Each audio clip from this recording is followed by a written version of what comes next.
په عمران خان باندې ملګرو ډیره غټه پابندي ولګېده.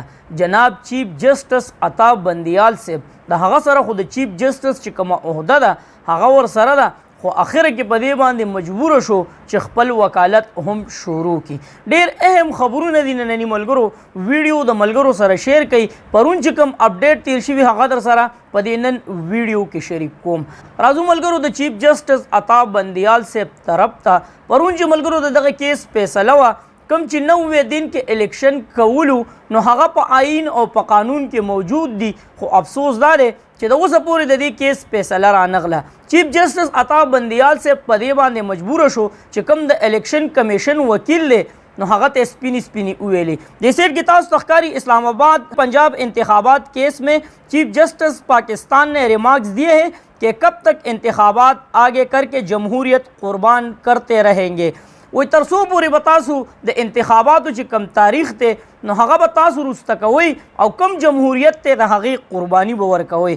تاریخ میں کئی بار جمهوریت قربان کی گئی ہے. په تاریخ کې 100 پیری د دې جمهوریت قربانی ورکړی شوې ده چې کم آئین دی کم قانون دی نو همیشه دغه قربانی ورکوي. آئین خو جوړ دی قانون خو جوړ دی، خو افسوس دا دی چې په هغې باندې عمل درآمد نه کیږي. جب بھی جمهوریت کی قربانی دی گئی ہے کئی سال نتائج بھگنے پڑے. کله چې هم جمهوریت قربانی ورکړې ده نو د هغې چې کومه نتیجه ده نو هغه بیا زمونږ د مخې ده چې څومره نقصان یې ورکړی دی. نو همدغه خبره د ملګرو چې دا الیکشن چې کوم تاریخ دی نو هغه پکار دی چې ورکړی شي. خو دلته ملګرو الیکشن کمیشن کله یو خبره کله بله خبره، نو همدغه چل دی چې تاسو وګورئ په ملک کې کوم حالات جوړ دي چې یو طرف ته د قوم دغه نظریه ده چیرې په دې باندې د الیکشن وکړی شي، بل طرف ته خو دغه د قوم چې کومه نظریه ده نو هغه د پن کیږي او د قانون او د جمہوریت خلاف ورزی کیگی. سپریم کورٹ میں پنجاب انتخابات فیصلے کے لیے الیکشن کمیشن کی نظر ثانی درخواست پر سماعت ہوئی. چیف جسٹس پاکستان عمر عطا بندیال کی سربراہی میں 3 رکنی خصوصی بینچ نے کیس کی سماعت کی. پرون بیا دا خبره په دغه چې کوم 3 رکنی ټیمو د چیف جسٹس نو سماعت یې وکړه، خبره په دغه ځای باندې ختمه کړه. وکیل الیکشن کمیشن نے دلائل کیے کہ سیاسی ماحول کو دیکھ کر 8 اکتوبر کی تاریخ دی تھی، 9 مئی کو جو ہوا اس خدشے کا اظہار کر چکے ہیں.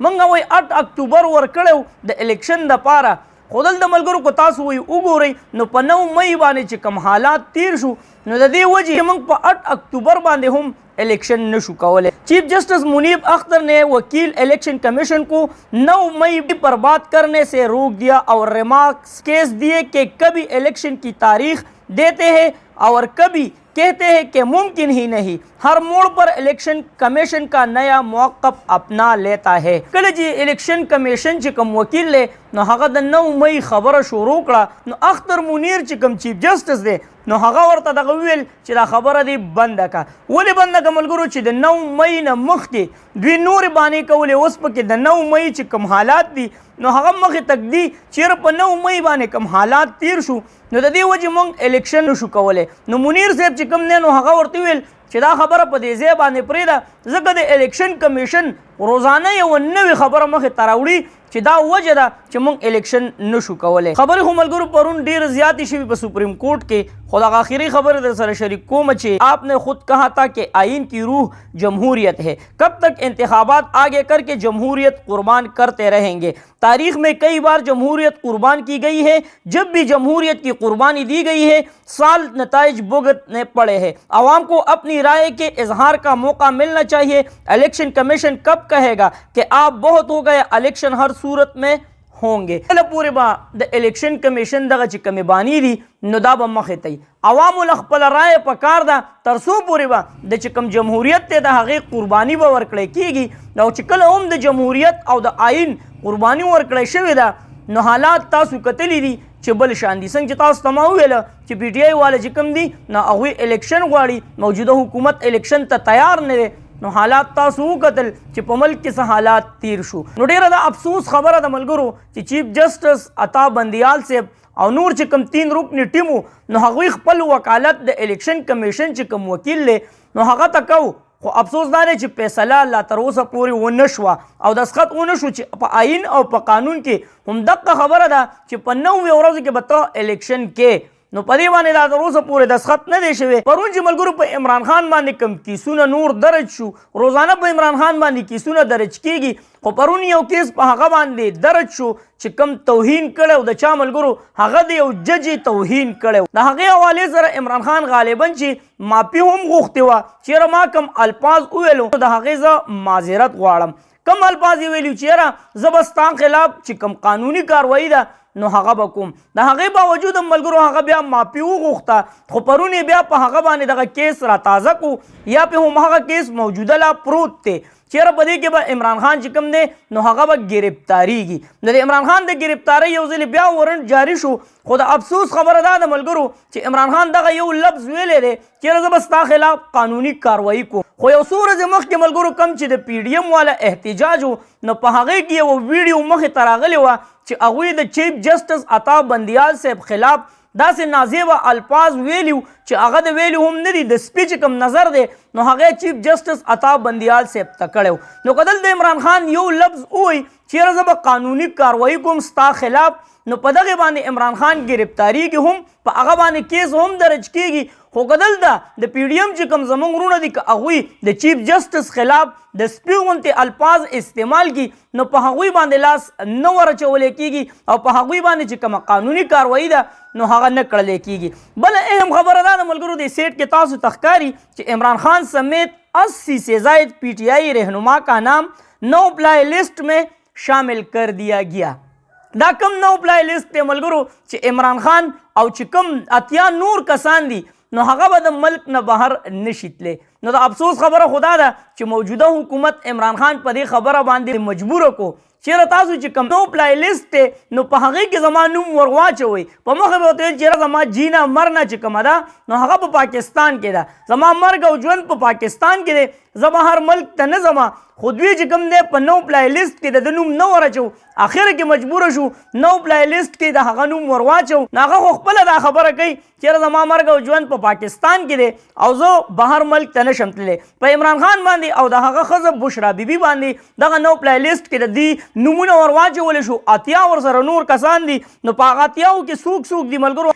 مراد سعید، ملکہ بخاری، فواد چودھری، حماد اظہر نام بھی نو اپلائی لسٹ میں شامل ہے.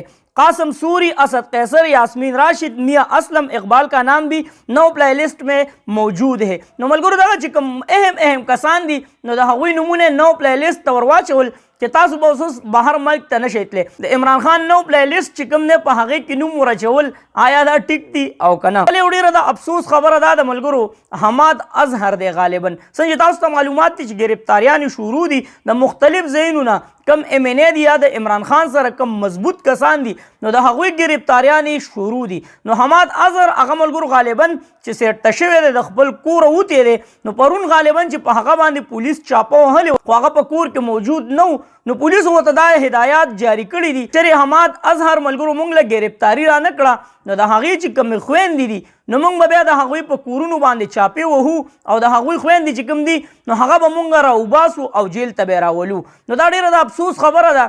بل ملګرو د راشده یاسمین حوالې سره پرون یو ډېر زیات ښکلی خبر راغلی، تاسو کتلی شئ د سیټ کې چې راشده یاسمین پرون راغله، هغې دا خبره وکړه چې زه د پی ټي آی سره ورسره یم. حالانکې ورځ دوه مخکې ملګرو هغې سجل کړی چې هغې باقاعده کانفرنس کړی چې یاره ما د پی ټي آی چې کومه پارټي ده نو هغه ما پرېښوده. اسد عمر حوالې سره هم ډېر ملګري میسیجونه کوي چې نوید بھائی اسد عمر پارټي پرېښوده او که نه، خو نه اسد عمر لا پارټي نه ده پرېښې، هغه صرف چې کوم د هغه سره عهدې وي نو د هغې نه استعفا واغسته چې په 9 مئی باندې کوم حالات تیر شوي دي نو د دې نه بعد زه په دغه خپل چې کومې عهدې دي نو په هغې باندې نشم پاتې کېدی. نو د پی ټي آی داسې ډېر کسان دي ملګرو چې هغوی صرف د سیاست نه یو سیټ ته شو، پی ټي آی پارټي پرېښې نه ده خو وایي چې یاره څه وخت موږ د سیاست نه بریک اخلو. نو آیا د دغې کسانو دا امید برقرار دی چېرې عمران خان به واپس راځي او موږ به بیا دغه پارټي جوائن کوو؟ او کومو کسانو چې په نورو پارټیانو کې اعلان وکړو نو آیا کوم عزت چې د پی ټي آی په پارټۍ کې هغوی ته میلاو شوی نو آیا دغه عزت په نورو پارټیانو کې هغوی ته میلاو شي او که نه؟ خپله قیمتي رایې را سره په کمنټس کې لازمي شریک کړئ. دا و د پرونۍ ورځې اپډیټ چې ستاسو سره مې شریک کړل. اخر کې یو ځلې بیا د زړه نه دغه دعا وکړئ چې الله په دې پاکستان په دې پاکه خاوره باندې خصوصي رحمو کې تاسو ټول وای امین. چرته مې الله خاد آباد او خوشاله سات اخره کې وواز پاکستان زنده باد، مسلمان زنده باد، تل دی وي آباد دی زمونږ وطن پاکستان دی او مسلمان دی الله پاما.